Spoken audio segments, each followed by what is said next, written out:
Wow, I can't believe how far we progressed in this NFL season. From week one all the way to this championship weekend, we have the NFC and AFC championship games. The winner of both go to the Super Bowl. And this gotta be both matchups gotta be some of the best in years. We have some great quarterbacks on display, some good defenses, and it's gonna be a fireworks show in both games. And I'm really excited to watch and see what happens. And I think you guys will be too. So we're gonna go to our first game here: Tampa Bay Buccaneers at Green Bay Packers. Tom Brady versus Aaron Rodgers, and possibly this may be one of the last times that they play, possibly in the regular season, but in terms of playoffs, this may be it. I mean, we'll see. Obviously, a lot of things can happen, but this is going to be a very, very intriguing game. So right now, Green Bay is favored by 3.5 points. I think that's a solid total. Not too high. I mean, you would think that it would be pretty tight with the way Tampa Bay played last game, especially on defense. But yeah, it'll be an exciting game. These teams are fairly close in terms of stats and things like that. So this year, Tom Brady has 40 touchdowns, 12 INTs, over 100 passer rating, while Aaron Rodgers is having an MVP season, 48 touchdowns, just 5 interceptions, leading the league in a quarterback rating 121.5. That is absolutely phenomenal. Not easy to top that. And that's what makes it so interesting. Can this Tampa Bay defense stop Aaron Rodgers, or will he just run all over them? Because that could easily happen. I think that Green Bay is just getting their feet into the pool, and once they get their whole body in, that'll be it. I think no team can compete in terms of defense. That's how hot they are to me. So Tampa Bay's defense, they're first in rushing, which will come up big because Aaron Jones has been carrying the rock for this team.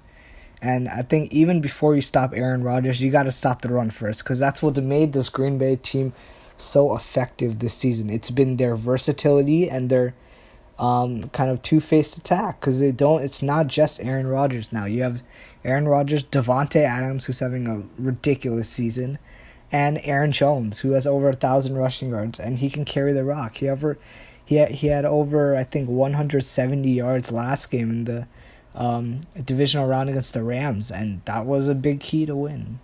And I don't see them stopping. And if the Rams defense can't stop them, then it will be tough to see which defense can, because the Rams are really good defensively.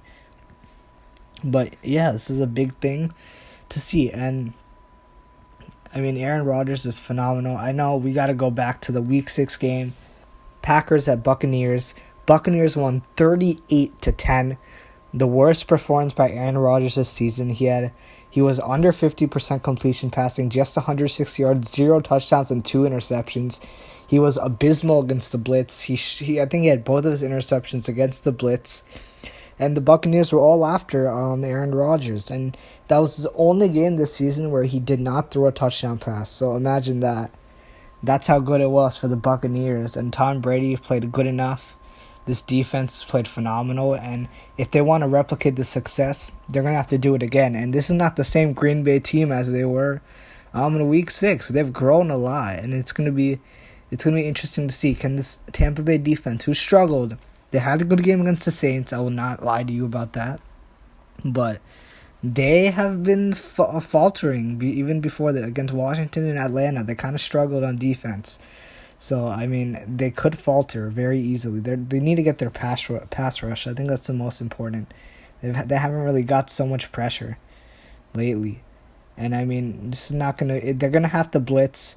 But Aaron Rodgers is one of the best against the blitz this season. And in play action, Aaron Rodgers has 21 touchdowns and 0 INTs when he goes to play action, which basically means you can't stop this guy in a play action. You just can't.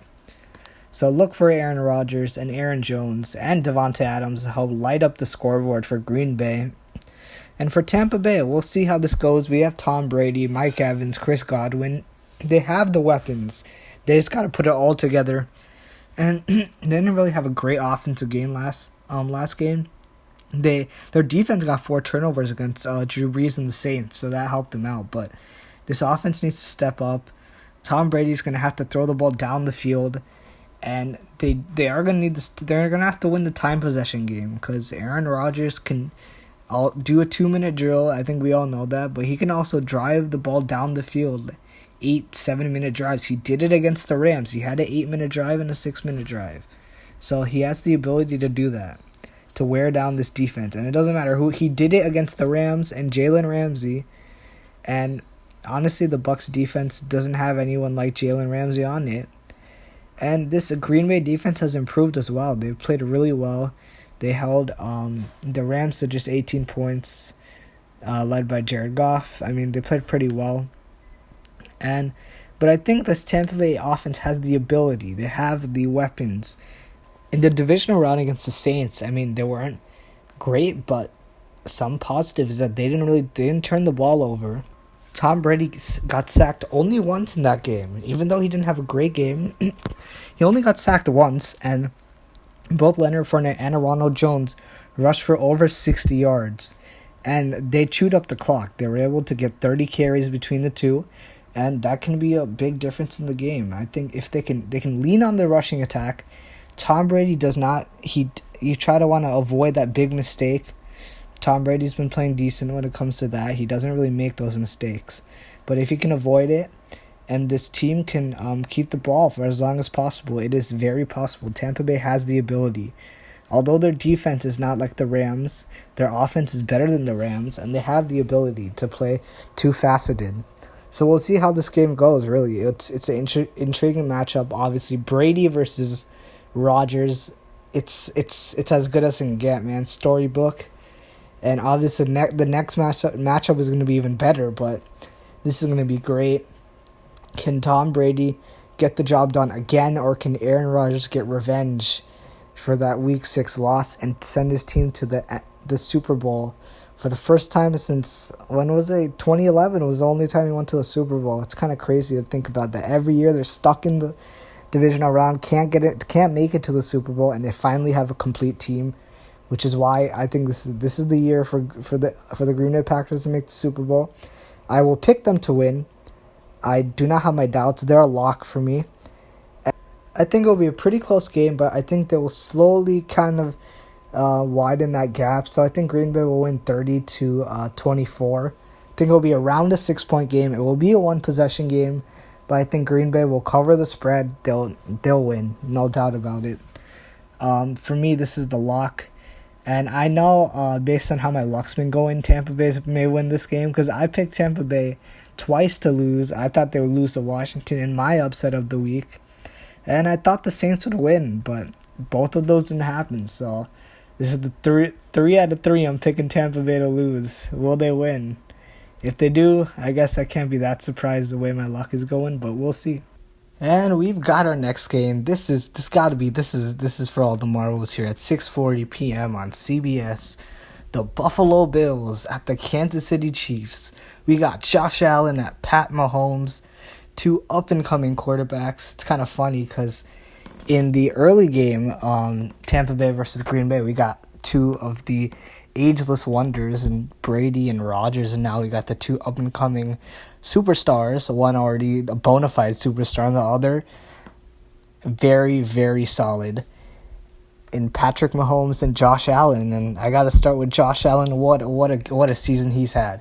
As a Dolphins fan, it sucks. He beat the Dolphins twice, and he was amazing. I got to say, hats off to him. What a progression he made from year 2 to year 3. It seems like a lot of the quarterbacks are making that jump from year 2 to year 3, and Josh Allen was just another one. But he stepped up his game from a good game manager last year, riding the defense to a 10-6 record and making the playoffs, to an elite passer. He has become elite in my mind. I think most of you guys will agree with me. And he's great. I don't know what else to say. He had 37 touchdowns and 10 INTs this year. A really nice 280 yards per game. He was slinging it. This team transformed into a passing team just like feels like overnight. I mean, wow, what a season they've had. They were 13-3 Buffalo. And remember, these teams met earlier in the season. I'm not sure. I think week 6. Yeah, week 6 these teams met, and it's a very interesting game. I'll get to that in a second, but Yeah, Buffalo has really turned up the heat. They're third in passing yards per game, fourth in total yards per game. They're almost unstoppable, and even when the team stops them, Baltimore did last week. They struggled against Baltimore, but they got it done, which means they got a good defense too. Their defense is nothing to scoff at. They are not what they were last year, but they are no pushover. They have a pretty good defense, and if they can get after the passer, like they did in Patrick Mahomes, they're very, very dangerous. I won't count them out, no way. And maybe I'll pick them to win this game. We'll see. But, I mean, yeah, Josh Allen last game, he struggled. I mean, he didn't have any interceptions. He only had 200 yards, 86 passer rating. And he had 7 carries for 3 yards. So, Baltimore did a really nice job on him, and they couldn't move the ball much. It was their defense that got the job done on Lamar Jackson. But really, we'll see how this offense goes. I know that we know that both offenses are going to light it up. It's so hard to stop, but I think it's gonna be a very, very interesting matchup here. And for the Chiefs offense, obviously we got Patrick Mahomes, we got Tyreek Hill, we got Travis Kelce. They're three-headed monster, and I'm pretty sure Clyde Edwards-Helaire is coming back. So you gotta add another weapon. Oh my, that is scary to watch. And although they do love close games, they almost lost against Cleveland. But Chad Henne, baby, Chad Henne, former Dolphin. It's pretty crazy to watch Chad Henne winning the game on 4th and 1. My hat's off to Andy Reid. What a play call and what a play caller. He is aggressive. He does not back down from anyone. That is a top-rated coach right there. Andy Reid is a high-quality, top-rated coach. And they're so tough to stop. I mean, you saw Cleveland. They were so close. They didn't have Patrick Mahomes for a half, and they survived. And now getting Clyde Edwards-Helaire, probably Le'Veon Bell. I don't remember if Le'Veon Bell played last game. He probably did. Check me on that. And Sammy Watkins may be coming back as well. So you add 2 more weapons to this offense, who's number 1 in passing yards, number 1 in total yards, and I'm pretty sure they're number 1 in points. I don't see why they won't be. And I mean, although Kansas City had a scare last week, I don't think it's much to worry about. I think they'll be okay. And I know I just raved about this Buffalo defense, but I'm sorry. Lamar, if you know me, you know my take. Lamar Jackson cannot throw the football. And that, I think last week's game kind of proved that. I know he got injured and yada yada, but he wasn't what he needed to be. And here's your kind of big difference in Lamar Jackson and these two quarterbacks. Lamar Jackson, when he takes off, he runs the football. He does not stay in the pocket, look for guys. That's what all 4 quarterbacks in this championship series do. When they all extend plays, they all look to throw the football down the field. And, well, Lamar Jackson doesn't do that, but Mahomes and Allen do, and Mahomes does it better than anyone. Obviously, Rodgers, possibly, but better than anyone, pretty much. And we'll see. I think these two offenses are going to control the ball. And for Buffalo, I think for them, it's about getting after Mahomes. You got to rush the passer. And Mahomes is one of the best against the blitz, but something's got to give here. You got to be able to rush with 4. They have Jerry Hughes. They have Ed Oliver. They have guys on the edge that can contain Patrick Mahomes. They did it against Baltimore last week. They held Lamar Jackson in check when it comes to rushing. They did a good job. They did a really good job. But they're going to have to do it again against a much tougher, much bigger monster here in Patrick Mahomes. And for this Kansas City Chiefs defense, I think something to look for is how will they guard Stephon Diggs. I think they held Stephon Diggs. Only 6 catches, 46 yards in their first meeting. By the way, about that first meeting, Chiefs won 26-17. Allen was only 14 for 27, just 122 yards, 2 touchdowns and a pick. He ran the ball eight times, 42 yards. Stephon Diggs, only 6 catches, 46 yards. And everybody was held in check relatively, but that game was in the elements. It was a snowy, rainy game. But in that game, I don't know if you guys remember, but that was the Chiefs' running game. That was Clyde Edwards-Helaire. He had 106 yards on the ground. Can that happen again? Sure. Will that happen? I don't think that would be the key. I don't think the running games will be as big of a factor as it was in that game.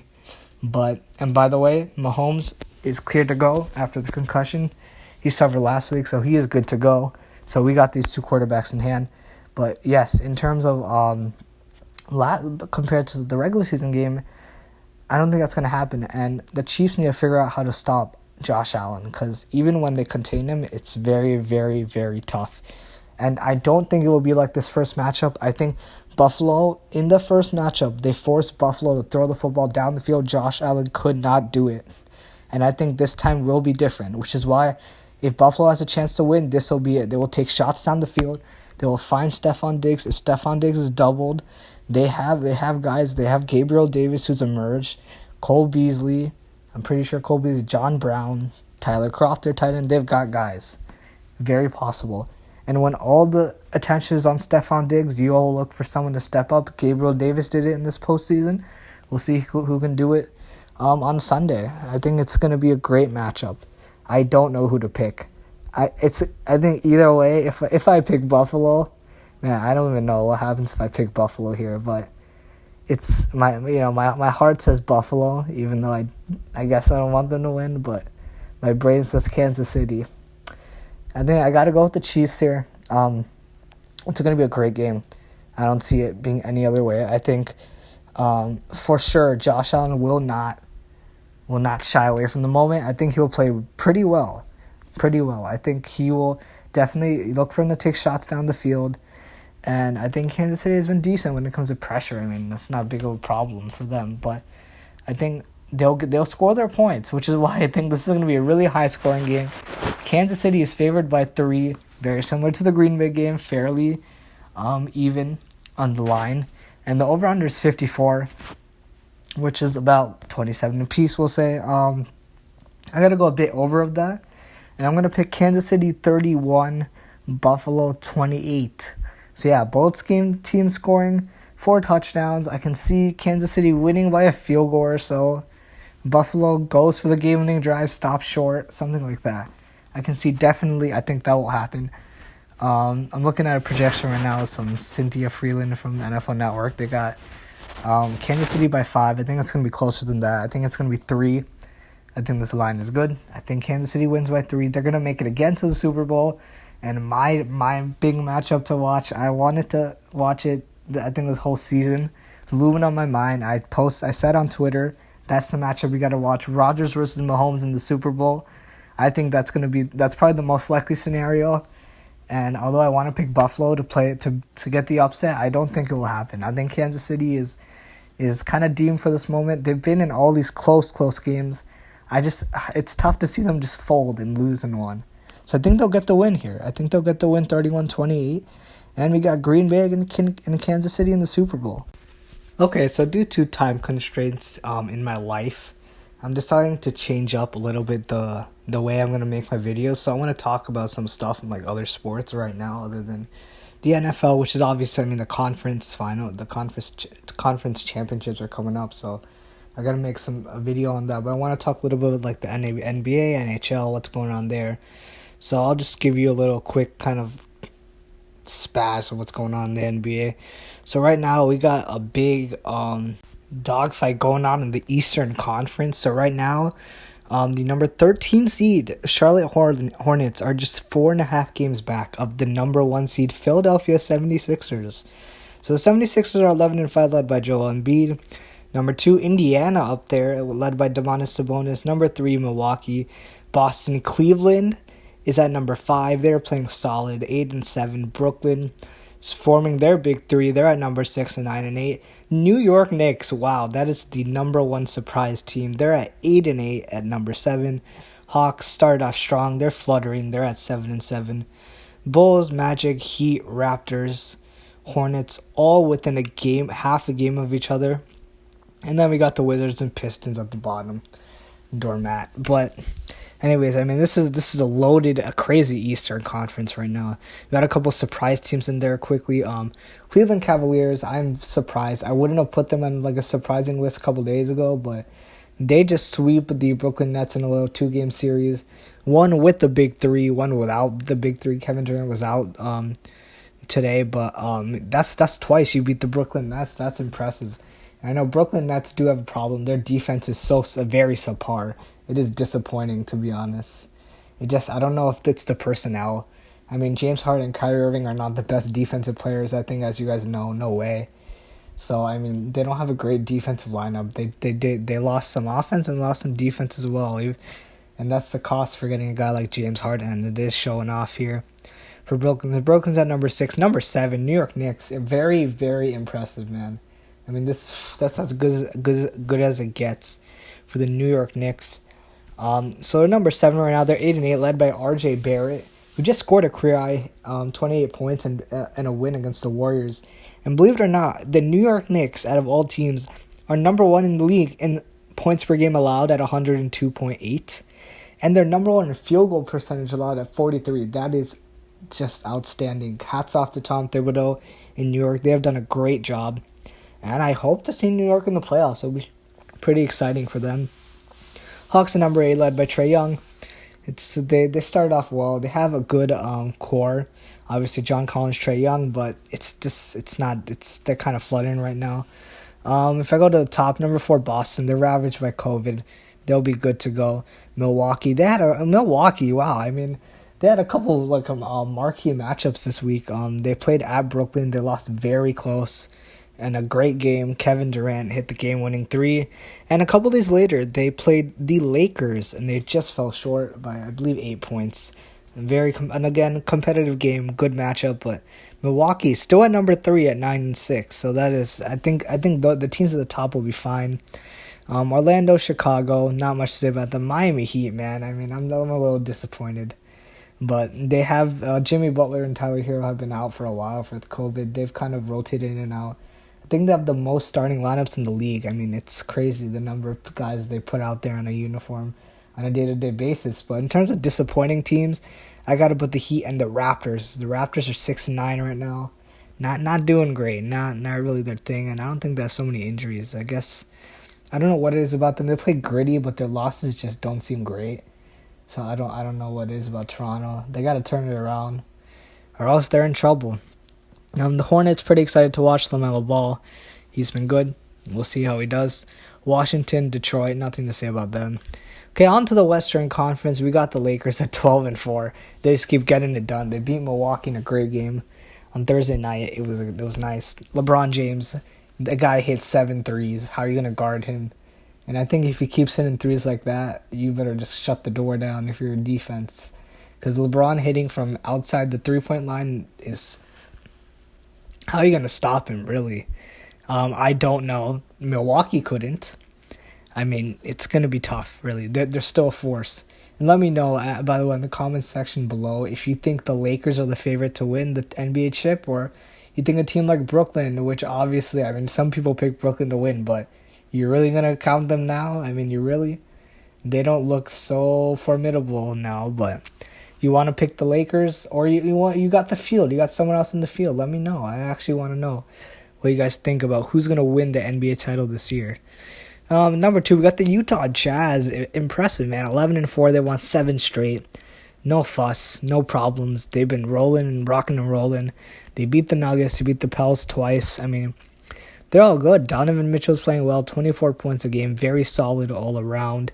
The Clippers, they got off to a rough start. I mean, they beat the Lakers, but then, they lost by the Mavs by 50. I did a recap on that one.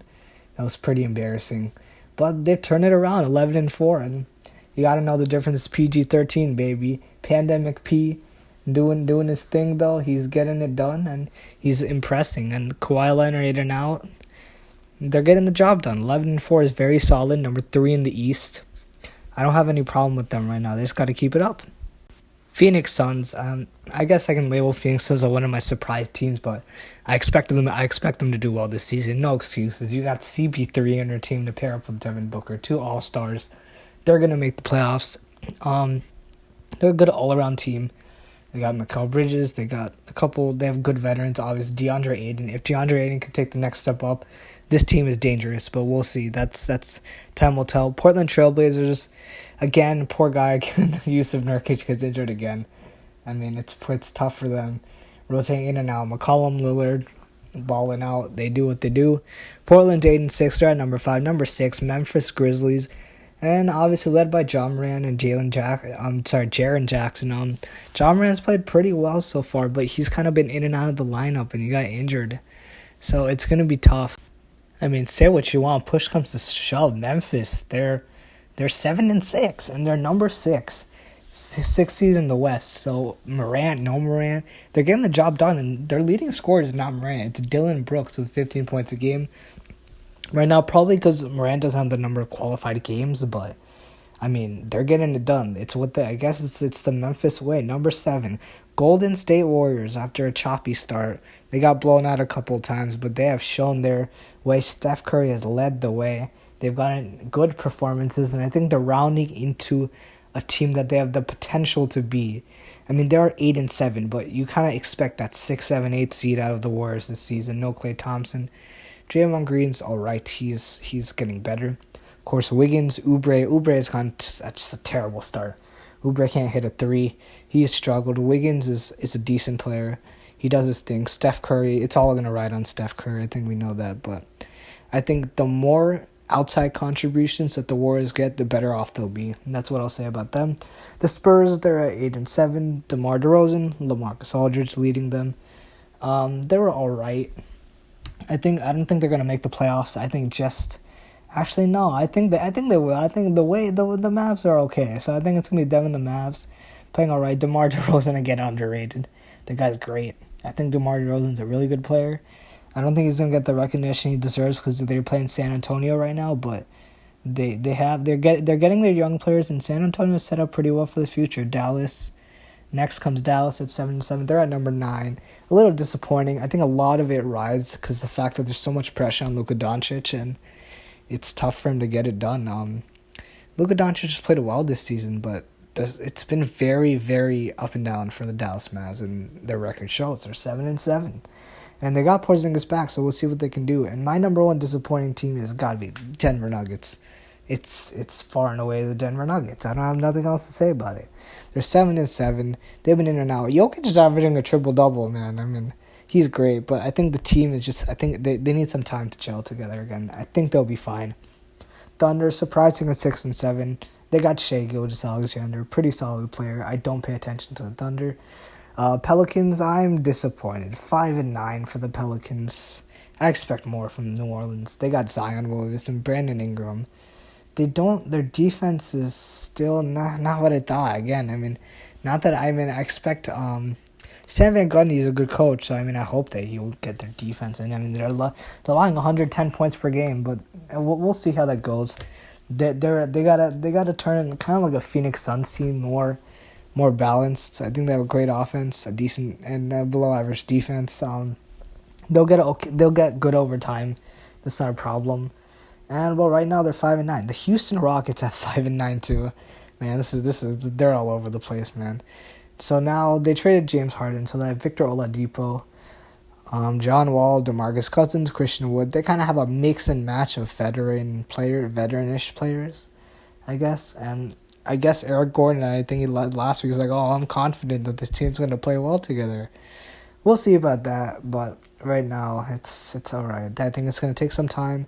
Kings at 5-10, and Timberwolves very, very, very disappointing at 3-11 because they have D'Angelo Russell, Karl Anthony Towns, and Anthony Edwards, but can only muster 3 wins. That's a little disappointing.